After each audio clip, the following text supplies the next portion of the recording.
지난 주간에는 우리 장로님 부부 1박 2일 MT라고 해야 되려는지 아니면 수련회라고 해야 하려는지 어쨌든 1박 2일 동안 청평에 나가서 우리 함께하는 그런 시간을 가졌더랬습니다. 저녁 시간에는 특별히 소망교회에서 선임 장로 사역을 하시다가 이제 은퇴하신 지 올로 장로님이 되신 지 8년이 되는 박 장로님을 모시고 한 70분 동안 간증을 듣는 그런 시간이 있었습니다. 70분의 간증을 한마디로 요약을 하라라고 한다면은 교회 생활 가운데서 교제가 중요하다라고 한 것입니다. 그러면서 당신네 교회를 신뢰로 들었습니다. 여러분들 이미 벌써 매스컴을 통해서 우리 다 알고 있는 사실입니다만은 소망교회 곽선희 목사님이 은퇴를 하시고 후임자를 모시는 과정에서 모신 후에 이 교회에 막 갈등이 생기기 시작을 합니다. 그래서 막 서로 대립하고 반목하면서 골이 점점 이제 깊어지게 되었지요. 나중에는 우리가 신문이라든지 방송을 통해서도 보았습니다마는 물리적인 충돌까지 일어나게 됩니다. 교회 안에서 막 주먹질이 막 오고 가서 막 병원에 다닌 목사가 막 입원을 하게 되고 뭐 이런 험악한 사태로까지 발전을 하게 되고 교인들끼리 저들끼리 막 서로 일반 법정에 고발 고소하는 건수가 44건이었다라고 합니다. 야, 이대로 가다가는 이 소망교회 이거 반쪽 나는 거 아닌가라고 하는 그런 위기감을 느낀 선임 장로님께서 아주 역할을 많이 하셨더라고요. 서로 반목하고 있는 그런 상태 가운데서 두 번의 1박 2일의 모임을 그렇게 이제 주선을 하게 된 것입니다. 1박 2일, 그 중에 하나가 뭔가 하면 이상득 의원이 소망교회 장로님입니다. 그렇죠? 이상득 여러분 아시죠? 이상득 의원이 소망교회 장로님이신데 이분이 감옥에서 출소하는 것을 계기로 해가지고 지금 서로 지금 반목하고 있는 상태 가운데서 그래도 우리 동료가 좀 출소하고 있는데 모여야 되지 않겠느냐. 그래서 만부득이한 가운데 서로 뭐 내키지는 않지만은 그래도 동료 장로가 고생하고 나온다고 하는데 그래도 한번 봐야 되지 않겠느냐 해서 이제 자리를 같이 하면서 1박 2일을 하게 된 겁니다. 맨 처음에 얼마나 껄끄러웠겠어요. 그런데 함께 같은 장소에서 잠을 자고 함께 밥을 먹고 함께 시간을 보내고 그리고 서로 대화를 하지만 아주 사무적인 그런 대화를 하는 그 모습을 여러분 한번 상상 한번 해보시라고요. 근데 1박 2일을 딱 지나고 이제 아침쯤 되는데 서로가 서로를 막 허그하면서 막 허깅을 하면서 그러면서 이제 마음의 벽들이 무너지기 시작을 하고 결과적으로 고발 사건 44건의 고발 고소 사건 다 취소하고 그리고 이제 비로소 연합이 되고 일치가 되고 하나를 이루게 되어서 정말 큰 한국 교회 가운데 큰 위기를 맞이할 뻔했는데 그 위기를 은혜 가운데 잘 극복해서 이제는 안정을 누리게 되었다라고 하는 그런 내용의 간증이었습니다. 그러면서 그 간증하시는 장로님이 최연소 나이의 장로가 되어서 교회에 선임 장로로 사역을 하시다가 현재 원로 장로님이 계시는데 당신이 경험으로 보게 되면은 교회 생활 가운데서 가장 중요한 것이 바로 교제라고 생각한다 라고 말씀하시는데 저는 70분 동안 그 간증을 들으면서 공감 100%였습니다. 여러분 그렇습니다. 행복한 교회 생활이라고 하는 거 여러분 관계 속에 있습니다. 여러분 우리가 교회 생활을 하면서 여러분 갈등이라고 하는 거 이로 피할 길이 없습니다. 여러분 교회 생활하면서 관계를 맺다 보게 되면 갈등이라고 하는 요소는 항상 존재하게 됩니다. 문제는 그 갈등을 어떻게 극복하느냐에 따라서 교회가 부흥할 수도 있고 개인 신앙이 성장하면서 갈등이 없으면 성장 성숙이라고 하는 것은 이루어질 수가 없는 거예요.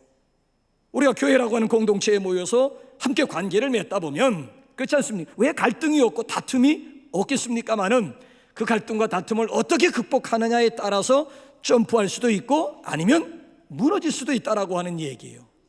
교제 가운데 여러분 공동체에 대한 애착심이 들기도 하고 소속감이 더해지는 것 아니겠습니까?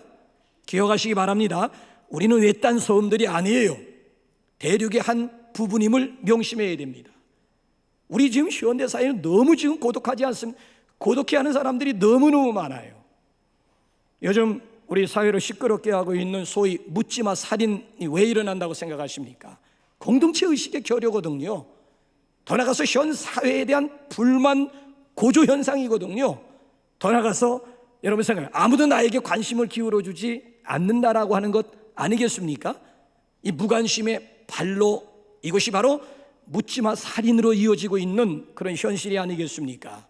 그런데 우리가 믿는 하나님은 성부, 성자, 성령 공동체의 하나님입니다. 공동체의 하나님. 하나님은 공동체를 통해서 우리로 하여금 행복하도록 그렇게 창조하셨고요, 공동체를 통해서 우리의 신앙이 균형 있게 성장하도록 하나님께서 그렇게 창조하셨다라고 하는 것입니다. 그러니까 구원이라고 하는 것은 개인적으로 예수님을 주로 고백하고서야 받을 수 있는 선물이라고 한다면, 구원 그 이후는 교회라고 하는 공동체를 통해서 성장하도록 하나님께서 디자인하셨습니다. 디자인. 여러분들은 어떻게 성도의 교제를 지금 맺어가고 계십니까? 관계를 떠나서는 교회를 생각할 수 없어요. 여러분들은 어떻게 교회 생활 가운데 성도의 교제를 이어가고 있습니까?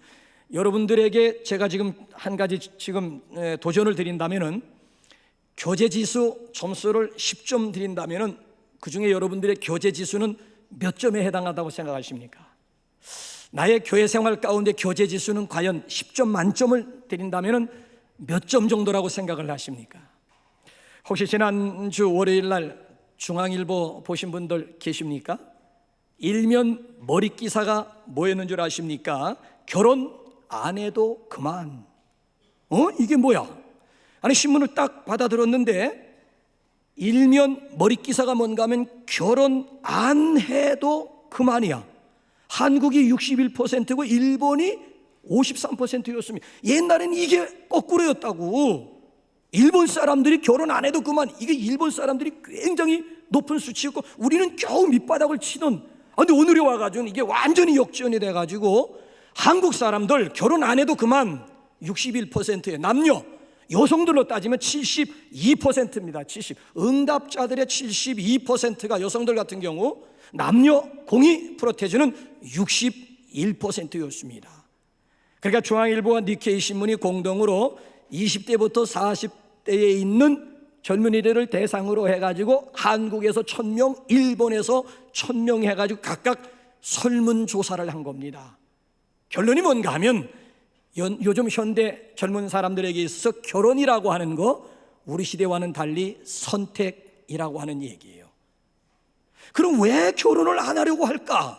그 원인으로 추적을 해 들어가 봤더니만 몇 가지 이유 가운데 하나가 이혼이야. 이혼. 한국에서는 세 쌍이 결혼하게 되면 한 쌍이 이혼하는 꼴이랍니다. 세 쌍이 결혼하면 한 쌍이 이혼하는 거예요. 결혼해서 이혼할 바에야 차라리 결혼 안 하겠다라고, 구덕이 무서워서 장 안 담그겠다라고 하는 것과 똑같은 얘기가 되는 거예요. 옛날에 비해서는 더 많이 배웠고 옛날에 비하면 더 잘 살고 있는데에도 왜 이혼율이라고 하는 것은 계속 올라가는 것입니까? 이혼하는 이유가요, 이혼하는 사유가 시대별로 다 달라요.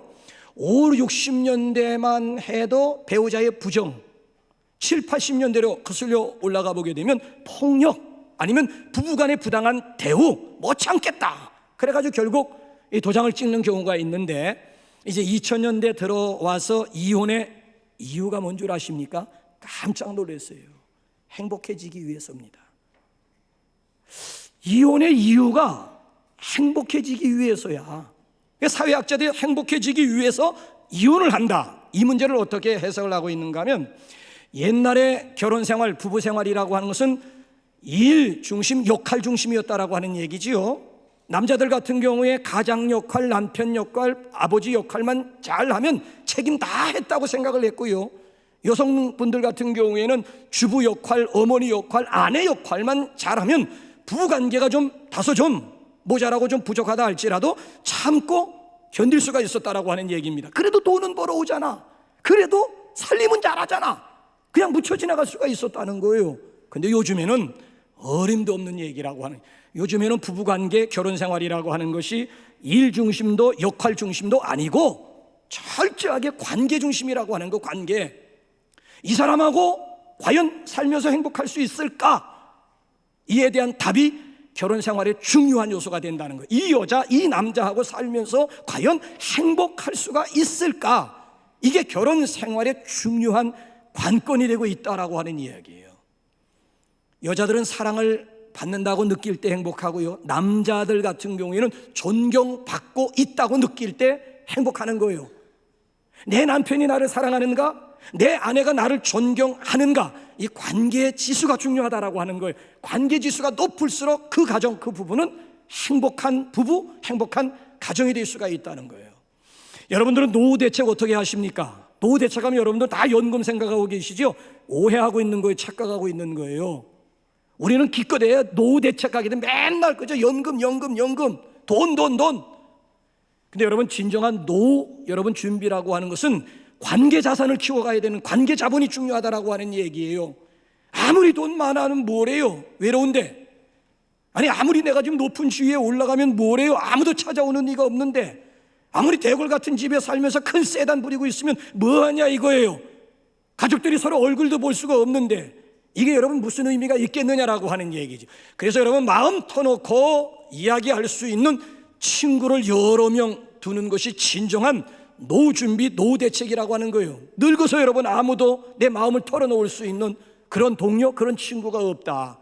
글쎄 옵시다. 그의 인생 과연 잘 살았다고 이야기할 수가 있을까요? 여러분들은 정말 마음을 터놓고 정말 허심탄회하게 여러분들의 속내까지 드러낼 수 있는 그런 친구, 그런 관계 여러분들 가지고 계시냐라고 하는 얘기예요. 여러분들의 관계 지수, 여러분들의 교제 지수 10점 만점을 드린다면 여러분들 몇 점 확신할 수 있겠습니까? 영어 가운데 somebody라고 하는 말과 nobody라고 하는 말이 있어요.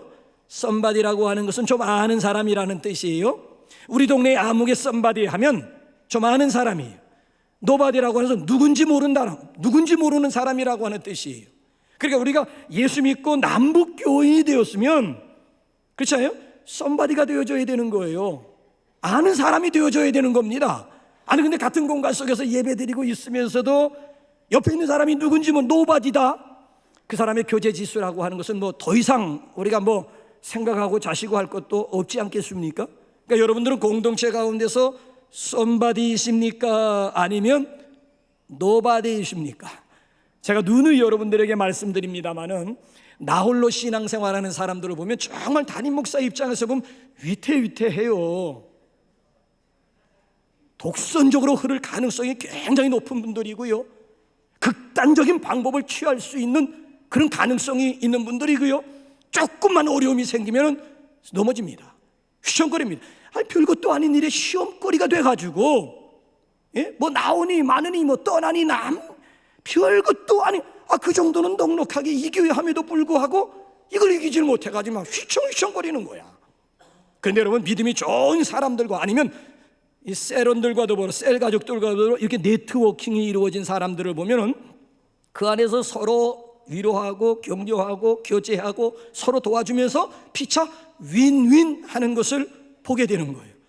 그러니까 이게 교제라고 하는 것이 얼마나 여러분 중요한지 몰라요. 그래서 일찍이 구약 성경에서는 뭐라고 말씀했는지 한번 보실래요? 자, 전도서 한번 4장 한번 9절부터 한번 읽어볼까요? 시작.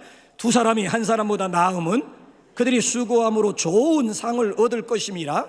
혹시 그들이 넘어지면 하나가 그 동물을 붙들어 일으키려니와 홀로 있어 넘어지고 붙들어 일으킬 자가 없는 자에게는 화가 있으리라. 또 두 사람이 함께 누우면 따뜻하거니와 한 사람이면 어찌 따뜻하랴? 한 사람이면 폐하 겹겨오니와 두 사람이면 맞설 수 있나니 쉽게 끊어지지. 나 홀로 신앙생활하는 것보다는 더불어 신앙생활하는 것이 훨씬 유익이고 훨씬 낫다는 거야. 내가 비록 약해서 쓰러지려고 할 때 상대방이 나를 붙들어 줄 수만 있으면은 이건 정말 복 있는 사람. 근데 내가 지금 연약해서 쓰러졌는데 나를 붙들어 일으킬 자가 없는 자, 미안하지만 그에게는 화가 있을 것임을.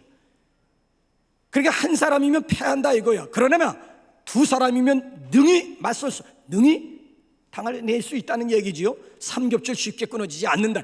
그러니까 마귀와의 싸움 가운데서도 혼자 싸우려고 하면 역부족일 때가 많지만, 여러분 내 주변에 그렇잖아요.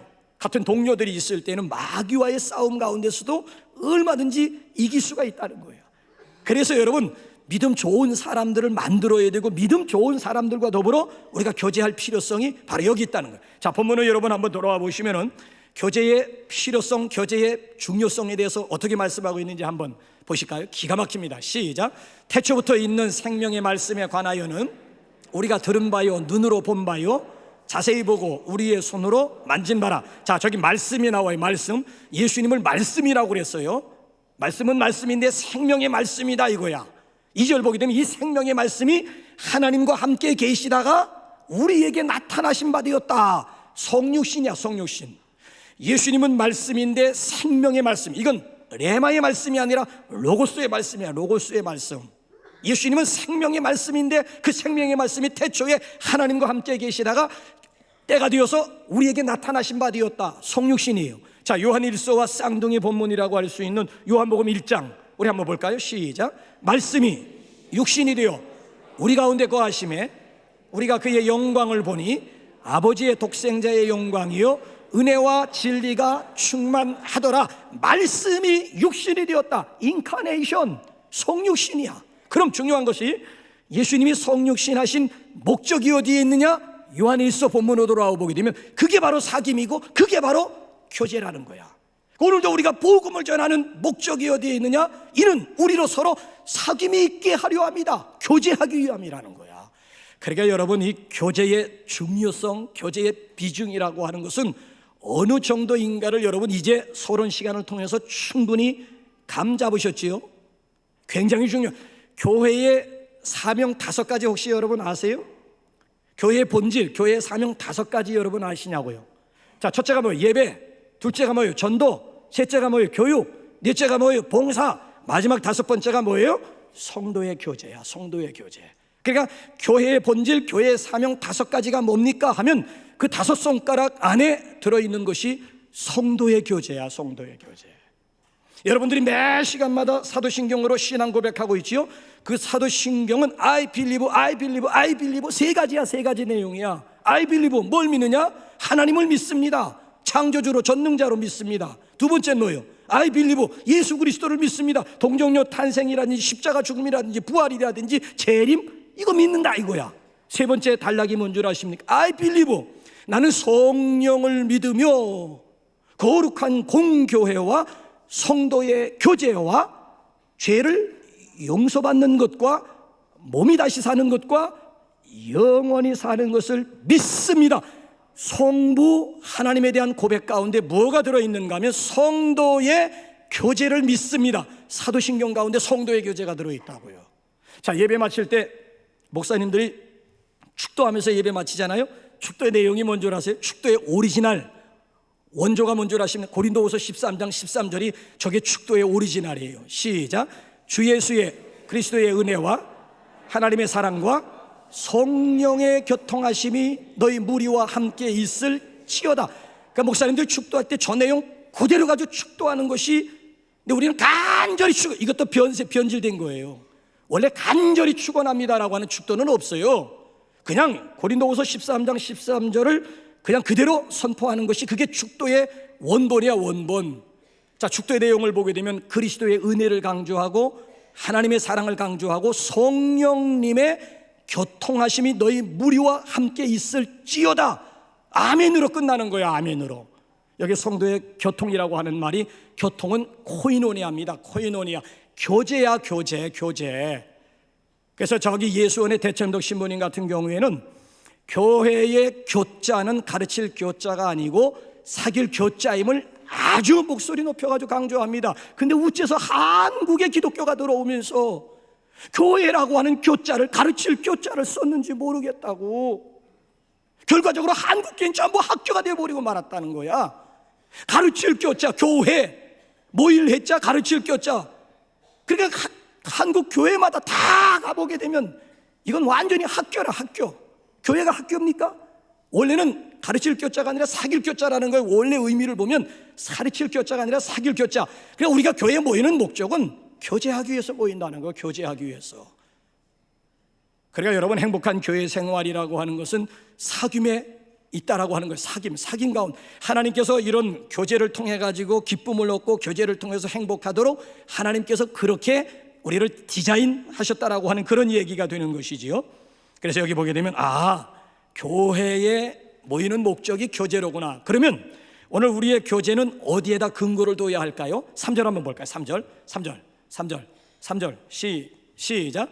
우리가 보고 들은 바를 너희에게 도셔남은 너희로 우리와 사귐이 있게 하려 함이니 우리의 사귐은 아버지와 그 아들 예수 그리스도와 더불어 누림이라. 자, 우리 교제의 근거를 어디에다가 두어야 됩니까? 그 아들 예수 그리스도에게 교제의 뿌리, 교제의 근거를, 수평적인 교제의 뿌리가 어디에 있느냐?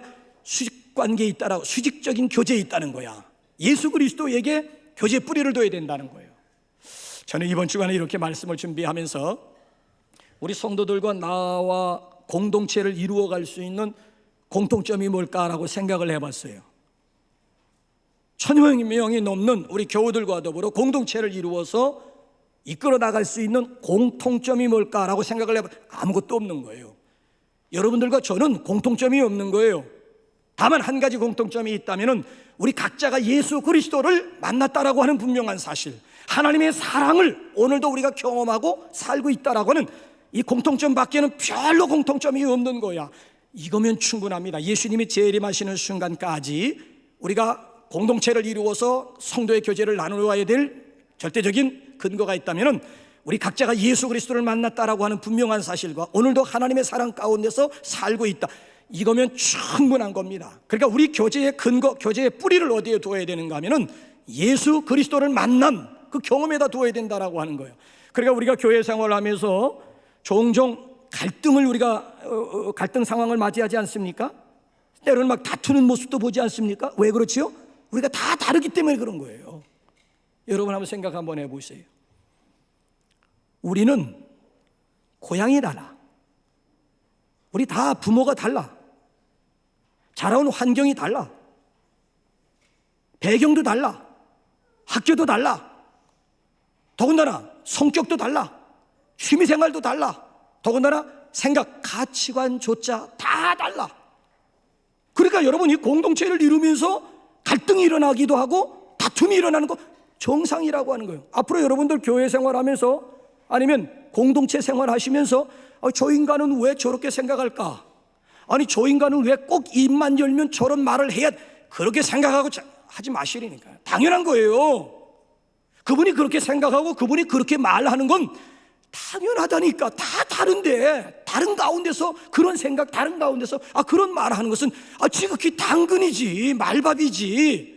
그걸 가르쳐서 자꾸 내가 기준이 돼가지고 저 인간은 왜 저렇게 생각하느냐, 저 인간은 왜 꼭 입만 열면 저런 말만 해야 되느냐, 그럴 이유가 여러분 전혀 없는 거예요. 앞으로 여러분들이 공동체 생활하면서 성도의 교제를 나누면서 여러분 상대방의 성질과 기질과 가치관을 여러분 생각하지 마시고요. 다만 한 가지 중요한 것은 뭔가 하면 내가 예수님 만났듯이 저 사람도 예수님 만난 사람, 내가 예수님이 오늘 절대적으로 필요하듯이 저분도 예수님이 필요한 사람으로 보시기 바랍니다. 내가 예수님을 사랑하듯이 저분도 예수님을 사랑하는 분, 그런 공통분모가 만들어지잖아요. 그러니까 공동체 생활하면서 다른 부분은 자꾸 이질성이라고 하는 것은 자꾸 극소화시키고요. 공통분모, 그렇잖아요? 이 동질성이라고 하는 게 있잖아요. 우리 다 예수 그리스도를 만났다, 하나님의 사랑 가운데 살고 있다. 이 동질성을 우리가 극대화해 나가고 저와 내가 다른 부분에 대해서는 자꾸, 우리가 이질성에 대해서는 자꾸 극소화시키면은 그 공동체는 정말 건강하면서도 아름다운 공동체가 될 수가 있다는 거예요. 그래서 앞으로는 여러분들 교제 가운데서, 대화 가운데서 주님이 주어가 되는 삶을 살 수 있기를 주님의 이름으로 축원합니다. 자, 그러면 노하우, 어떻게 그러면 우리가 교제를 이어갈 수가 있을까? 교제의 방법, 어떻게 하면 예수님이 재림하실 때까지 우리 관계가 깨지지 않고 어떻게 하면 공동체를 이어갈 수가 있을까? 자, 이 노하우에 대해서 오늘 여기 본문 말씀을 보게 되면 한마디로 말씀드리면은 이거는 빛 가운데 거하는 삶, 빛 가운데 사는 삶임을 말씀합니다. 자, 우리 한번 그림 하나 볼까요?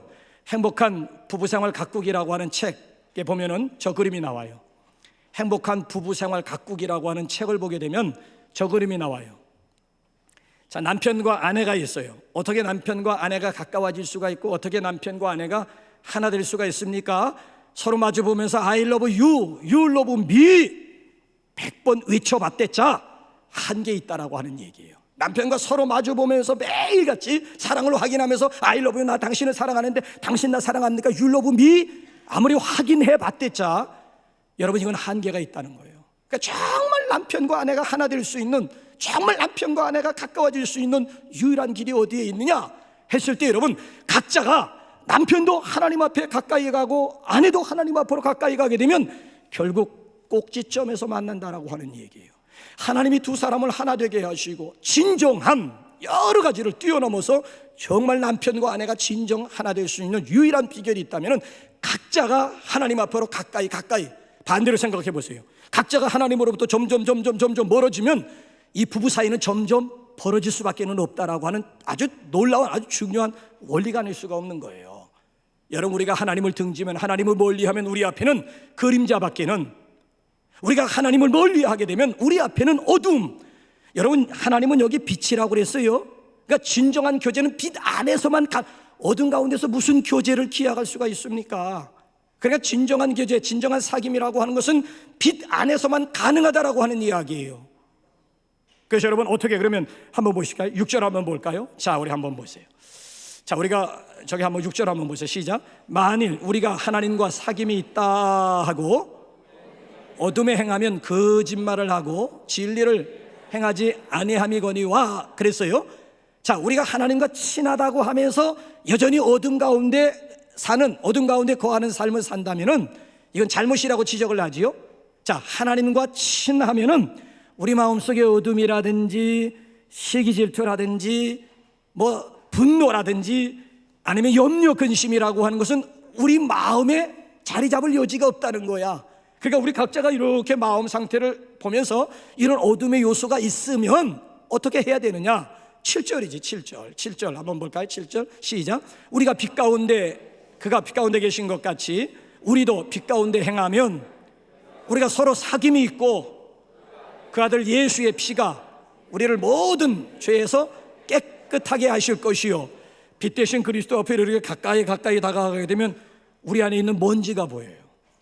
저는 이걸 많이 경험을 했는데요, 이 주부들 같은 경우에는 매일같이 경험하는 바인데요, 여러분 아침에 일찍 일어나서 대청소하잖아요. 집안을 다 문 열어놓고 다 뭐 쓸고 닦고 하잖아요. 아우 깨끗해. 정말 깨끗할까요? 잠시 후에 이제 해가 떠올라가지고 아침 햇살이, 맑은 햇살이 조용하게, 그렇잖아요? 이 거실로 딱 들여 비치게 되면 어떤 현상이, 먼지가 다 보여. 아니 조금 전까지 전혀 보이지 않던 먼지가 아침 햇살이 떠오르면서 강한 햇살도 아니야, 잔잔하게 아침 햇살이 쫙 거실을 통해 가지고 안으로 딱 들어오게 되면 와, 이런 가운데서 지금 우리 가족이 살고 있단 말이야. 아니 조금 전에 전혀 보이지 않던 이 먼지가 어떻게, 그러니까 빛 들이비치니까 보이지 않던 먼지가 보이는, 그러니까 거울과도 같은 하나님의 말씀 앞에 내 자신을 비추어 보게 되면 어디가 검고 어디에 먼지가 쌓여 있는지는 정확하게 볼 수가 있다라고 하는 얘기죠. 그럴 때 우리가 어떻게 해야 되지요? 9절 말씀 한번 넘어가 볼까요? 9절 말씀으로 시작. 만일 우리가 우리 죄를 자백하면 그는 미쁘시고 의로우사 우리 죄를 사하시며 우리를 모든 불의에서 깨끗하게 하실 것이요.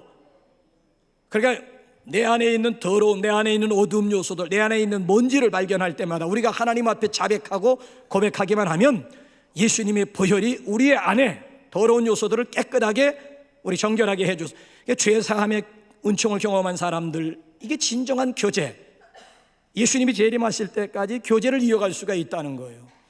자, 그렇다고 한다면 결론으로 교제의 결과가 뭘까요? 우리가 성도의 교제를 나누면 그 결과가 뭘까요? 4절 한번 읽어볼까요? 4절 시작. 우리가 이것을 쓰면 우리의 기쁨이 충만하게 하려 함이라. 우리가 이것을 쓰면 절 넓은 의미로는 성경을 기록함은 이런 의미도 되지만 협소한 의미로 접근을 해보게 되면 앞에 나와 있는 내용에 대한 결론이에요. 성경을 쓴다, 더군다나 요한일서 가운데 교제라고 하는 이런 제목을 가지고 성경을 기록하면 우리의 기쁨이 충만하게, 성도의 기쁨, 성도의 교제 가운데 진정한 기쁨이 있다는 거예요. 자, 상관연구로 요한일서뿐만 아니라 우리 한번 빌레몬서에 보게 되면 우리 바울이 빌레몬에게 편지하면서 똑같은 얘기합니다. 요한만 그런 얘기하는 게 아니에요. 가만히 여러분, 교제가 가져다주는 유익, 교제의 축복이라고 하는 것이 기쁨 충만이라고 그랬는데 다시 한번 우리 바울이 빌레몬에게 보낸 서신에서는 우리가 한번 볼까요? 시작. 이로써 내 믿음의 교제가 우리 가운데 있는 선을 알게 하고 그리스도께 이르도록 역사하느니라. 형제요, 성도들의 마음이 너로 말미암아 평안함을 얻었으니 내가 너의 사랑으로 많은 기쁨과, 자, 믿음의 교제가 가져다주는 유익, 믿음의 교제가 가져다주는 축복이 뭡니까? 저기 보세요. 선을 알게, 믿음의 교제를 통해서 선을 알게 할 뿐만 아니라 그리스도께 가까이 이르도록 가이드 역할을 할 뿐만 아니라 저기 한번 보세요. 성도들의 마음이 너로 말미암아 평안함을 얻게 되었다. 내가 너의 사랑으로 많은 기쁨. 이게 오늘 본문 말씀 보게 되면 기쁨 충만입니다. 기쁨 충만이 저기서는 많은 기쁨이라고 얘기해요. 기쁨과 위로. 그러니까 이 성도의 교제 가운데 순기능이라고 하는 것은 한두 가지가 아니라는 거야. 이게 성도의 교제 속에 허락하신 하나님의 은혜요, 하나님의 축복이라고 하는 거야. 그러니까 여러분들은 교회 생활을 통해서 얼마만큼 이런 성도의 교제의 유익, 교제의 축복을 엔조이 하면서 믿음 생활하고 교회 생활하고 있느냐라고 하는 것이죠. 여러분들은 어떤 식으로 성도의 교제들을 하십니까? 제가 마지막으로 여러분들에게 조심스럽게 좀 제언 아니면 제안을 좀 드리고자 해요. 어떻게 우리가 성도의 교제를 시작할 수가 있고 어떻게 성도의 교제를 우리가 넓혀갈 수가 있느냐. 셀 모임으로 들어가십시오. 구역 모임이 아닙니다. 강사가 준비해 와가지고 일방적으로 선포하고 기도하고 끝내는 구역 예배 안 해요. 우리는 수직 관계가 아닙니다. 우리의 모임은 수평 관계입니다. 철저하게 우리의 삶을 나누는 장이 되어져야 된다는 얘기예요. 누가 누구를 가르치고 아니에요. 그러니까 우리가 주일날 설교 들은 말씀을 우리 삶 가운데서 어떻게 적용했는지 그 적용거리를 가지고 우리가 모임에서 우리 마음을 오픈하고 우리의 삶을 서로 이렇게 오픈해서 서로 나누는 가운데 서로가 서로를 체크해 주기도 하고 책임져 주기도 하고 서로가 서로를 세워주는 모임이 이게 바로 셀 모임이야. 그러니까 여러분들이 셀 모임에 들어가서 성도의 교제의 장을 여러분 스스로가 만들어야 된다는 얘기예요. 아니면 우리 교회 같은 경우에는 또 나이 연령 비슷한 또래끼리 모아놓은 그런 공동체가 있죠. 그게 뭐죠? 남녀전도회가 있지. 연령 비슷한 사람들끼리 셀 모임은 나이 차이, 지역 차이 별로 구분하지 않습니다만은 남녀전도회라고 하는 것은 비슷한 연령들끼리 묶어놓은 거야. 그럼 그 속에 들어가서 내가 교제를 할 수도 있는 거고, 특별히 우리 교회는 사역이 많잖아요. 사역에 들어가서 여러분들이 성도의 교제를 나눌 수가 있는 거예요. 나는 참 다른 교회 다니면서 목회자들에게 자랑하는 것 가운데 하나가 또 뭔가 하면은 우리 교회에서는 자생적으로 생겨난 동아리들이 너무 많아요. 목회자들이 전혀 관여하지 않고 평신도들에 의해서 만들어진 그런 사역 공동체 동아리들이 얼마나 많은지 몰라요. 그 중에 몇 가지 말씀을 드린다면은 여러분 유정순 권사님 중심으로 해가 18년 전부터 은평사회복지관에 가서 한 달에 한 번씩 섬기는 그런 사역이 있어요. 몇 년이나 하나 보자 하는데 18년 동안 지금까지 이어오고 있어요. 굉장한 거예요. 근데 거기에 참여하는 사람들이 그 모임을 통해 가지고 하나가 되는 거 있죠.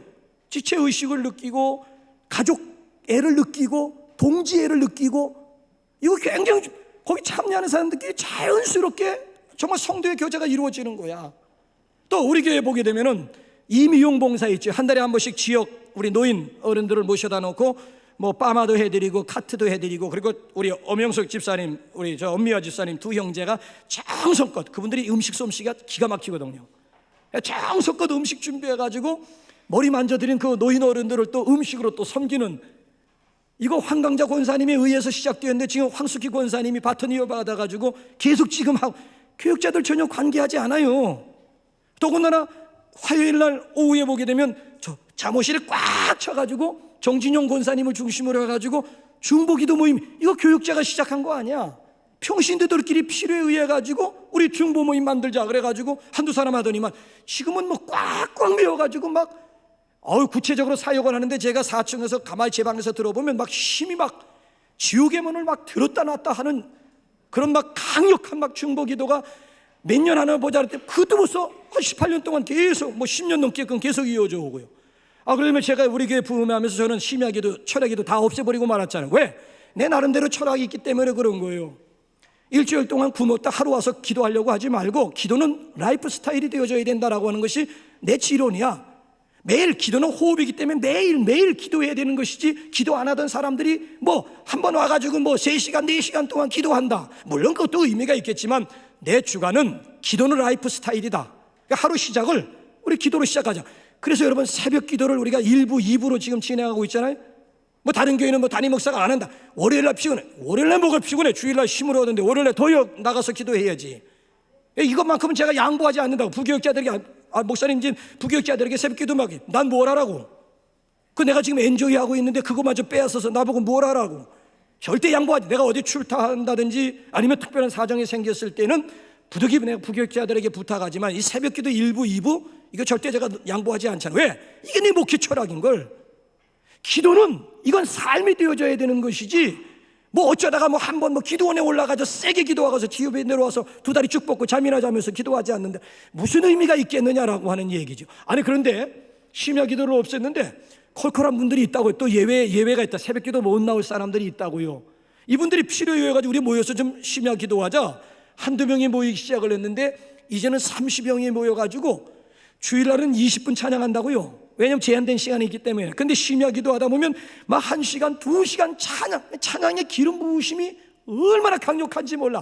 찬양하다가 기도하고 기도하다가 찬양하고 찬양하다가 기도, 이렇게 하기를 8시 반에 시작하면 11시에 끝나. 11시에. 그래도 시간, 관리 집사님이 이젠 교회 문 닫아야 됩니다. 끝나서 등 떠밀어서 이분들이 나가가지고 밖에 나가서 또 모임을 또 2차 막 모임을, 그러니까 그 안에 보게 되면 내가 뭘 얘기하려고 하는 거야. 그 안에 보게 되면 끈끈하게 이 교우애가, 이 가족애가 따로, 전우애가, 동지애가 따로 없는 거야.